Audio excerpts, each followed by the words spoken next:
Third phase all at once, or keep it of moon. down to location, location, location. And it is interesting. The blue spiral video.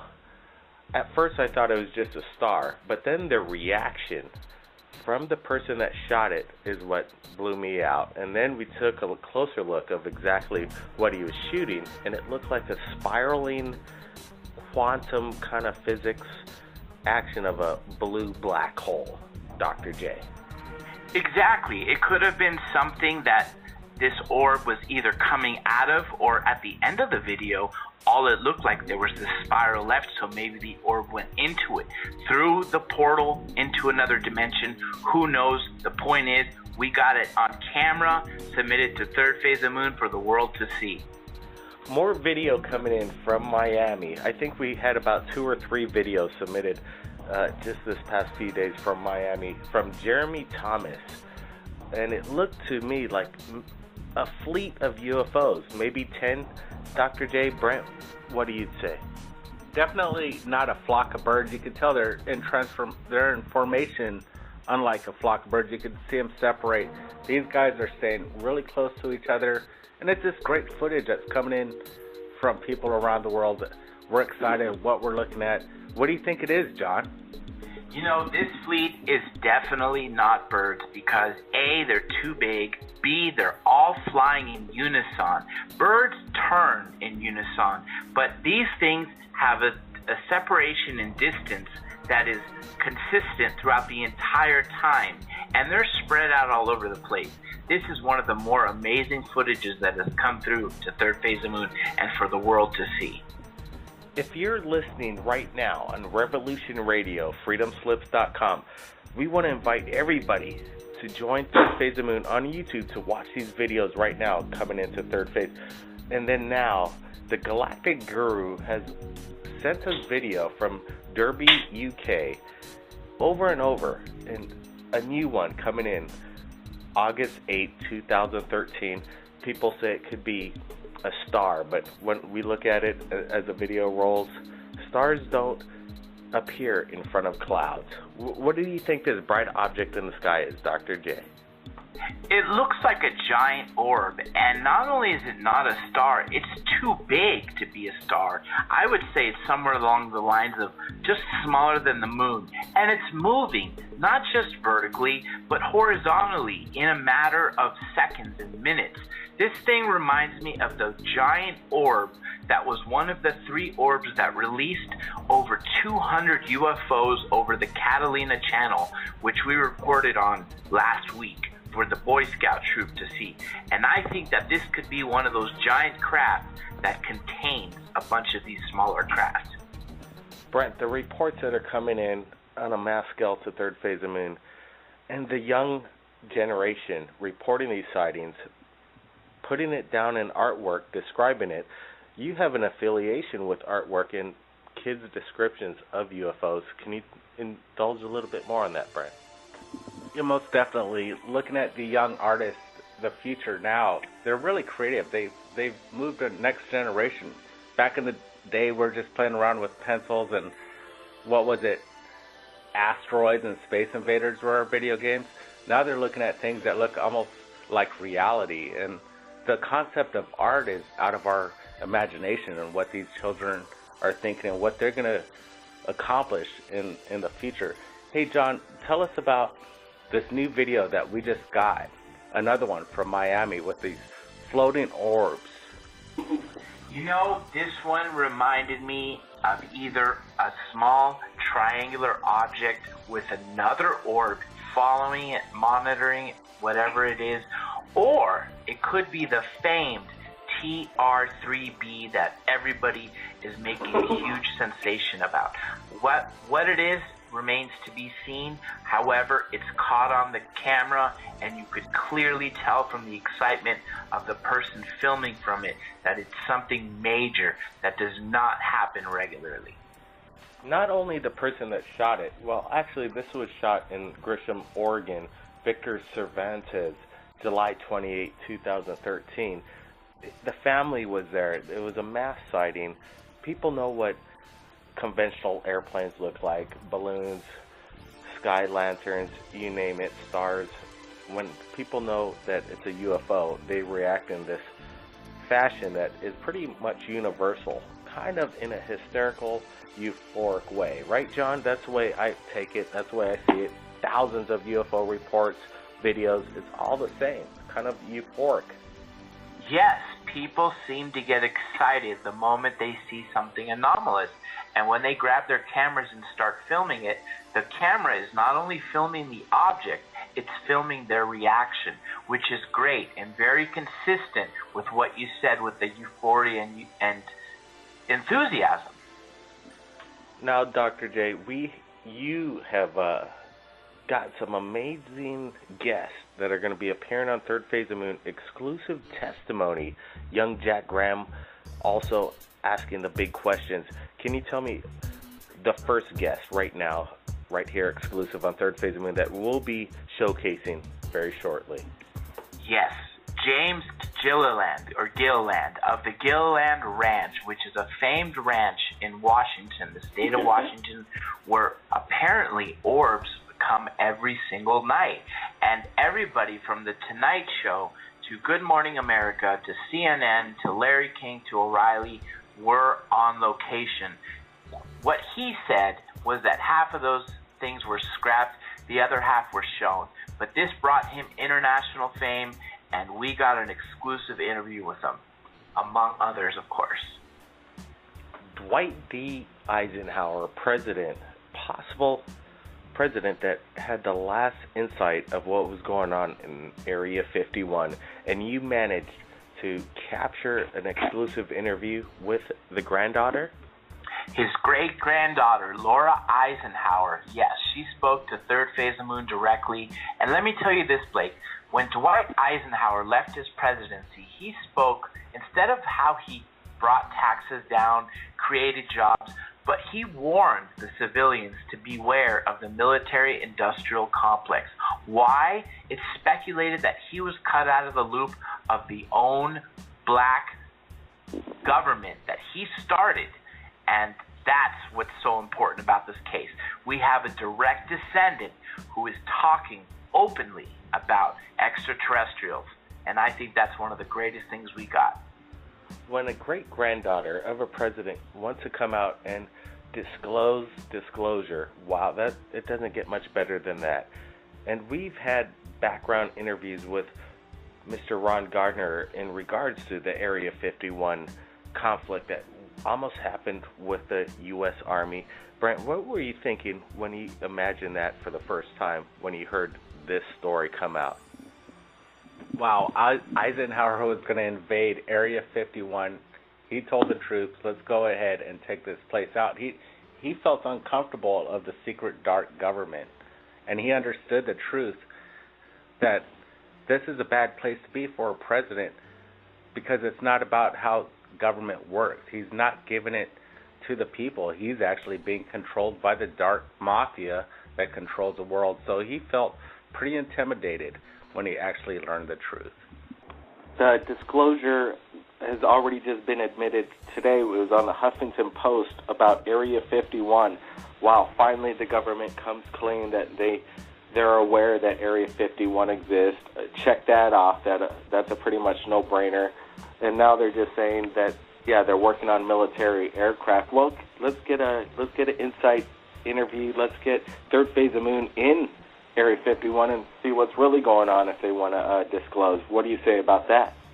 I think we should take the time and go to the border. You know, let me tell you this, though. There is a sign that says if you cross it, you will get killed. But let me tell you this.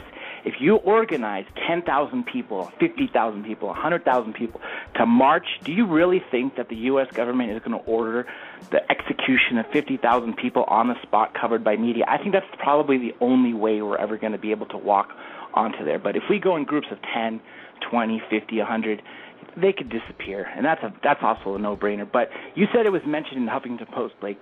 Huffington Post covers lots of things that are UFOs that other people don't. This story made CBS, CNN, Fox News, ABC, every channel out there.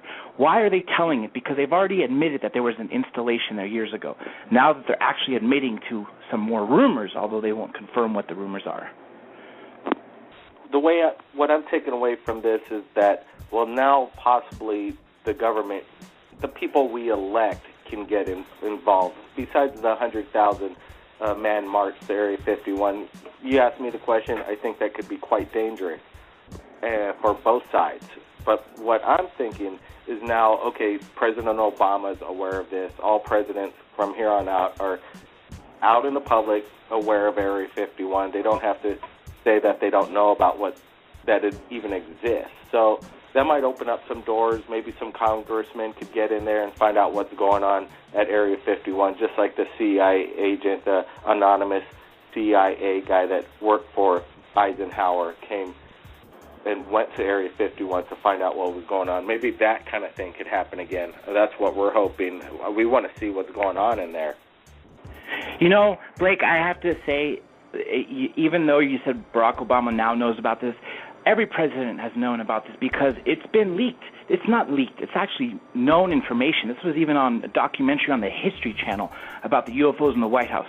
It said every president has renewed the secret budget for Area 51. Every president was aware of the base, and they signed a form that says, yes, this fiscal year they can have unlimited money for this base. And so they knew about it, and they knew it was spending a lot of money, and they didn't know what was going on there and what kind of money. But I agree with you. We do need to have senators, congressmen, like the ones from the citizens' hearing that could go there, with the media. We would love to see that. And if Third Phase of Moon could cover that, that would be the greatest thing, Blake.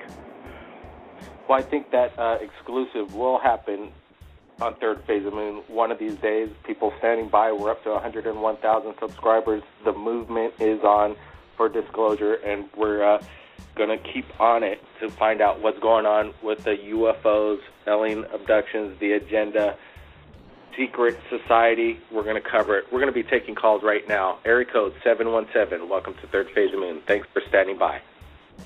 Hi. Hey, any comments on Area 51, some of the new news out, some of the new videos, or have you had a video yourself?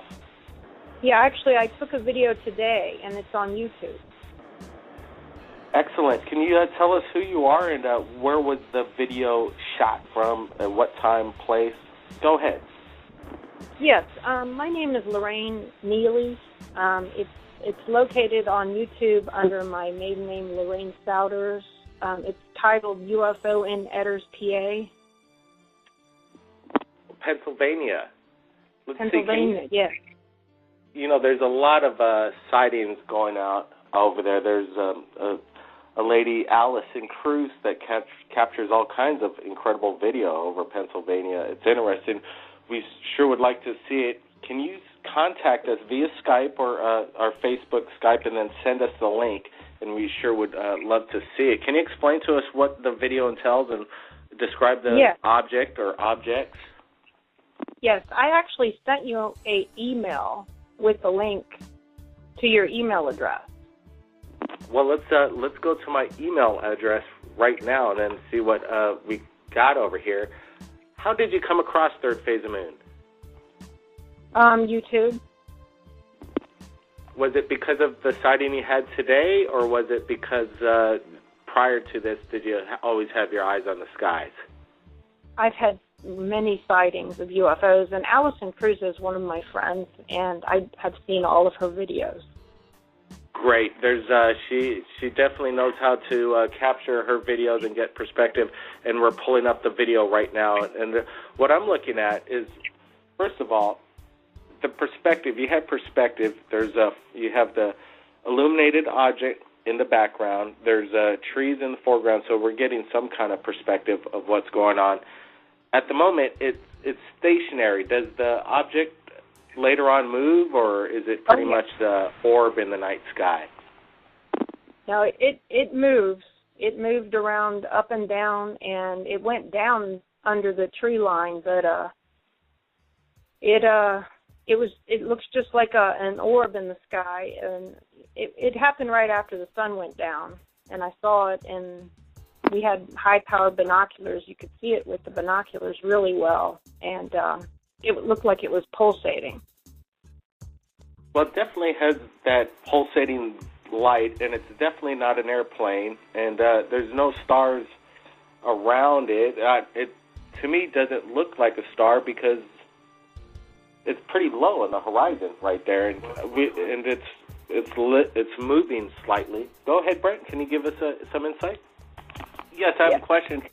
Can you describe the weather, and was it a cloudy night, or was there other stars popping out? There was no clouds at all. It was a totally clear night. The moon was to my left. It was a pretty bright moon, which is why I was able to video it, because it wasn't really dark out. Well, I think our Third Phase of Moon viewers would be very interested in witnessing this video. Would you mind us sharing this video on Third Phase of Moon as we rebroadcast this radio show to our Third Phase of Moon channel? No, by all means. Go ahead and share it with as many people as you like. Excellent. That's what Third Phase of Moon is all about, we think, is getting the word out, corresponding with people from around the world who want to showcase their phenomenon that they've captured and get credit that they deserve. We'd be sure to make sure to give the credit and to the YouTube channel and make sure that everybody knows who shot the phenomenon. Hey, we really appreciate you sharing your video and your story. Are you always going to have your camera ready, and is it a frequent process? Do you have more UFO videos? Yeah, we see a lot of UFO activity around where we live. We live fairly close to 3 Mile Island nuclear power, and they seem to travel in the same pattern. We see them in the same areas around the same times. Believe it or not, they seem to like to appear after the sun goes down, usually on Friday nights, and also late at night. It seems like they like to appear either late at night or right after the sun goes down. And sometimes we see them in formation. But they do travel in the same path, it seems like. Are nuclear power plants and that in general, nuclear silos, are there magnets for UFOs? Dr. J, what would you have to say about the phenomenon of a lot of sightings, missile bases being shut down, nuclear bases being visited? What's going on with UFOs wanting to find out what's going on over there? Well, this is a major reason why the skeptics say, why did the sightings start in the 40s? Because of the movies. Actually, they're wrong, because the movies came out after. But what happened was people started seeing more UFOs. Why? Because we detonated nuclear weapons. We showed to the whole universe that we're a capable society, that we are a nuclear society, and they probably scurried from all over the galaxy and all over the universe from other galaxies to come over and say, uh-oh, the kids found the matches, and they're still doing tribal warfare, killing each other, and rather than using it for a peaceful and right way, the message from the ETs to the people from the moment we've launched nuclear weapons was to end them. And that's an ongoing message. Abductees to this day still say they're worried about us, the way we treat our planet, and more importantly, the way we treat ourselves and each other. We're getting some Skype messages in as we speak, and somebody says that what Dr. Greer said about UFOs, not wanting to stay visible for too long because government targets will use Skylar weapons on them. It's interesting. I would imagine that there are Skylar weapons around major sensitive spots, and for these mass sightings over the nuclear power plants and missile bases, it seems that technology we have is basically no defense for what's going on and what they want to know. I totally agree. And the fact that they've been shutting down missiles is probably one of the reasons that the government keeps the secret. I mean, how can they tell a public, look, you got things that are coming in the sky that we can't detect, and by the way, they can come to our secret bases and shut them down. I mean, that's a pretty phenomenal thing, if you ask me. Let's get to caller 717. Allison Cruz continuously captures videos. You say you're friends with her. Have you been over to her location and witnessed these UFOs for yourself? We've talked on the phone. She's one of my Facebook friends. We do share a lot of videos with each other. We pretty much have talked about the same phenomenon and mapped out certain patterns of UFOs. And she does have pretty state-of-the-art equipment that she uses. I just use my cell phone, which what I captured tonight was with my Galaxy cell phone, which isn't too bad, but sometimes I wish I had something better. Well, if you're in the same general area, if you could contact Allison on behalf of Third Phase of Moon, we really would like to make contact and showcase some of her incredible work that she's been doing, get the word out on what's going on over there in Pennsylvania, and that would be a pretty great opportunity for just to showcase all her hard work. Third Phase of Moon wants to, again, give people the credit where it's deserved. Who's doing it, give them the credit. Be translucent and give the information out. John, now let's get back into the Alien Human Project, the Alien Abduction Diaries. You just spoke with an abductee recently on the radio show yesterday. Tell us, what did he have to say that was some of the most amazing, testimony that I've heard in a while, but I want you to say it because you're the one that spoke to him personally on the radio show. There's a few things that stick out in my mind. One thing that he said off air, which I have to say because no listener got to hear it, was that when he called the aliens a monster telepathically in his head, because that's how they were communicating when he realized that they were speaking through their minds, he called them a monster for doing what they're doing to him by extracting his semen and, pulling out his eyeball and putting an implant. They basically played him a memory of him shooting a bird with a BB gun and said, "You're calling us a monster, you're killing these animals." And then he kind of felt guilty and went on. The eyeball was removed to the point where it was just stretching the ligament but not removed completely, just kind of like hanging there painlessly. And what they basically told him was that they put the implants there so it's harder for humans to get them out. So basically the documentary we did on Dr. Leir, people like Dr. Leir are removing these things, and the aliens want to make them harder for them to get out. And that was one of the things he also said. Now, the third thing, which are two abduction specialists who were our guests and are great friends of Third Phase of Moon, Kathleen Martin, Denise Stoner, also confirmed this with many abductees. There apparently is this giant pool of this thick liquid. Apparently it's a greenish-black liquid, and it's goo. It's like slime. It's thick. And the aliens tell the people as they're going in it. He woke up from a blackout, and he was screaming. And the aliens told him that he can breathe it, he could eat it, he can digest it, he can, extract it, and he can live on it. And he got an idea that because one guy was screaming, and there was a couple people screaming. That's what woke him up out of his blackout, he said. But one guy repeatedly was climbing up this sort of angle slide, like it would be equivalent to a slide on the playground, and kept falling down, kept sliding down the thing. And he said it's very greasy. So in his mind, he got the impression that this guy had been there for years if he was able to figure out where he was, what he was doing, and how to get out of there. And what he speculated, the abductee, was that this liquid is something to preserve humans for years or for travel somewhere. And they also told him they make perfect humans. I think those are the most remarkable things that the Third Phase of Moon viewers got to hear on Third Phase of Moon Radio. Wow, that was pretty amazing testimony.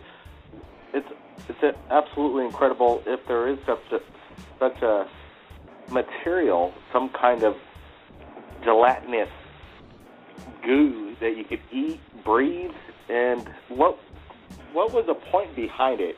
Just he was in a room and it surrounded him.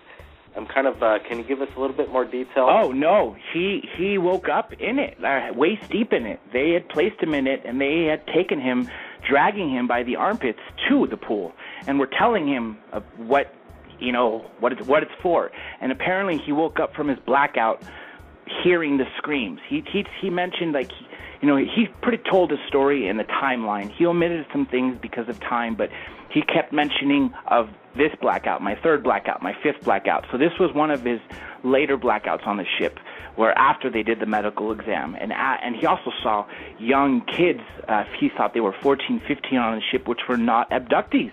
They were humans, apparently, that the aliens grew on board a spaceship, and they can only live on a ship. They cannot live on Earth. I guess that's what they said, or that's what they told him. Like, he asked in their mind, why can't they come down on Earth? And apparently they're not used to that atmosphere. But I thought that was very unique. So he was in this pool with scores of other people.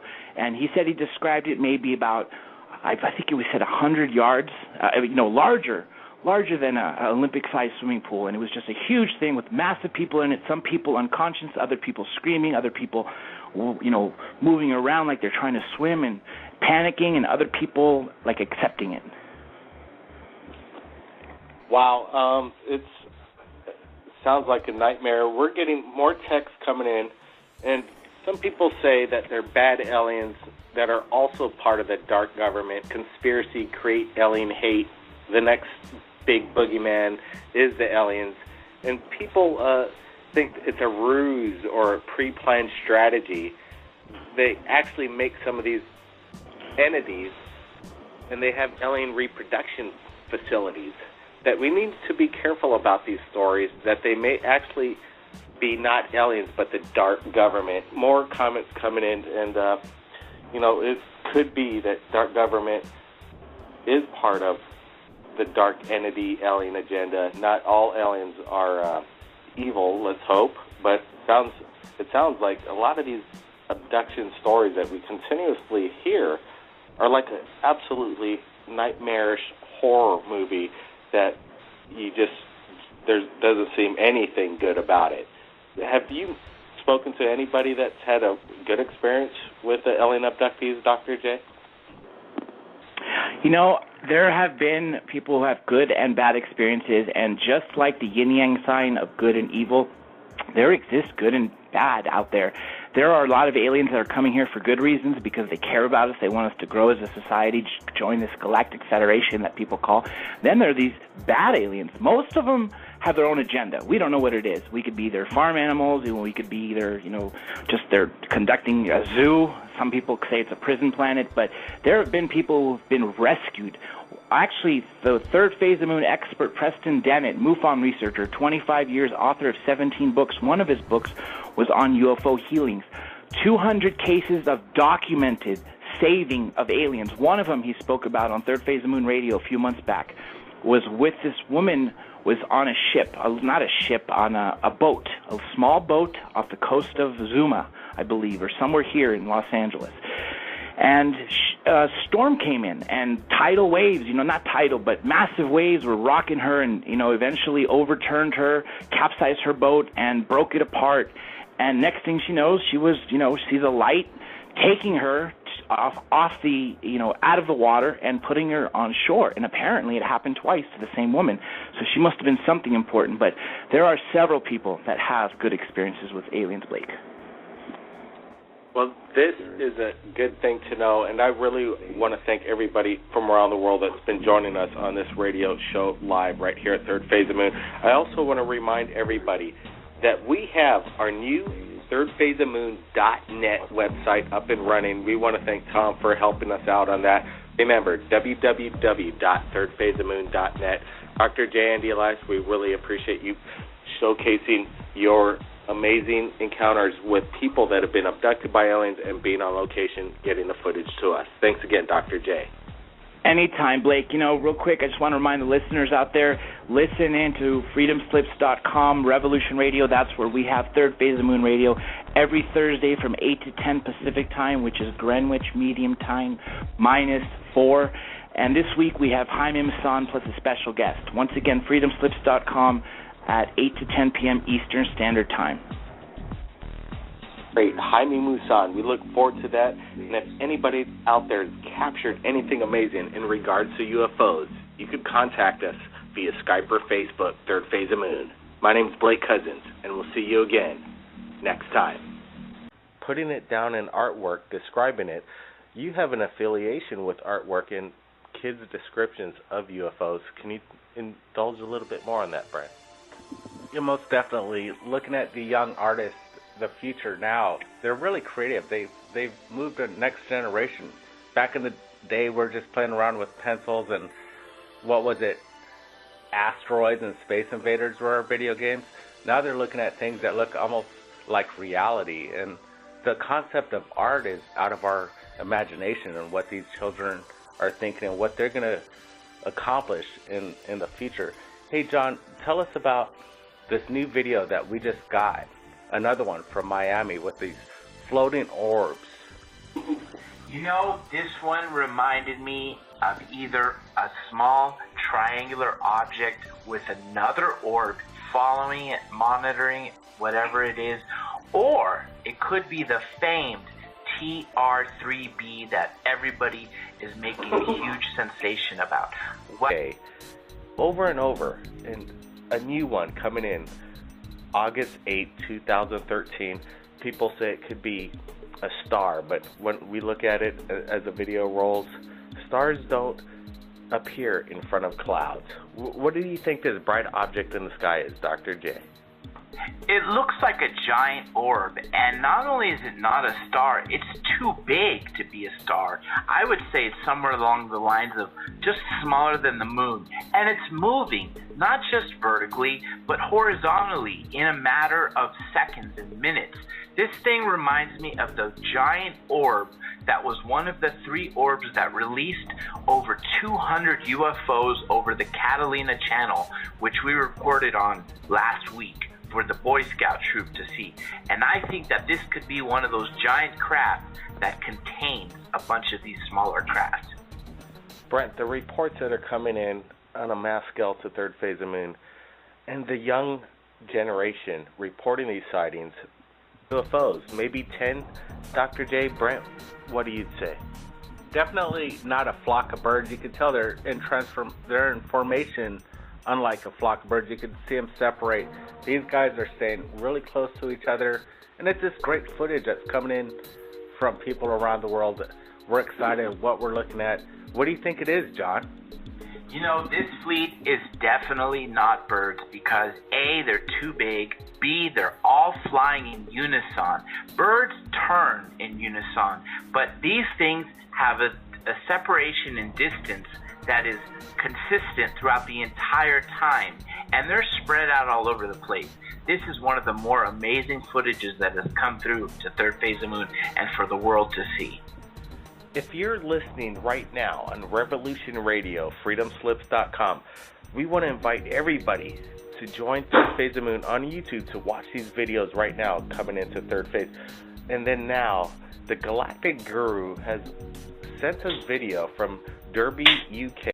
Third phase. All at once, or keep it down to location. And it is interesting. The blue spiral video. At first I thought it was just a star, but then the reaction from the person that shot it is what blew me out. And then we took a closer look of exactly what he was shooting, and it looked like a spiraling quantum kind of physics action of a blue black hole, Dr. J. Exactly. It could have been something that this orb was either coming out of, or at the end of the video, all it looked like there was this spiral left, so maybe the orb went into it, through the portal into another dimension. Who knows? The point is, we got it on camera, submitted to Third Phase of Moon for the world to see. More video coming in from Miami. I think we had about 2 or 3 videos submitted just this past few days from Miami, from Jeremy Thomas.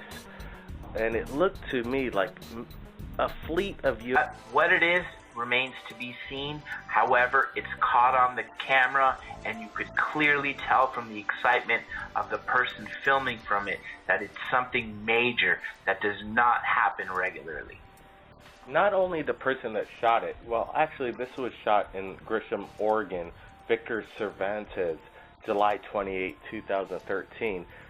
The family was there. It was a mass sighting. People know what conventional airplanes look like, balloons, sky lanterns, you name it, stars. When people know that it's a UFO, they react in this fashion that is pretty much universal, kind of in a hysterical, euphoric way. Right, John? That's the way I take it. That's the way I see it. Thousands of UFO reports, videos, it's all the same, kind of euphoric. Yes, people seem to get excited the moment they see something anomalous. And when they grab their cameras and start filming it, the camera is not only filming the object, it's filming the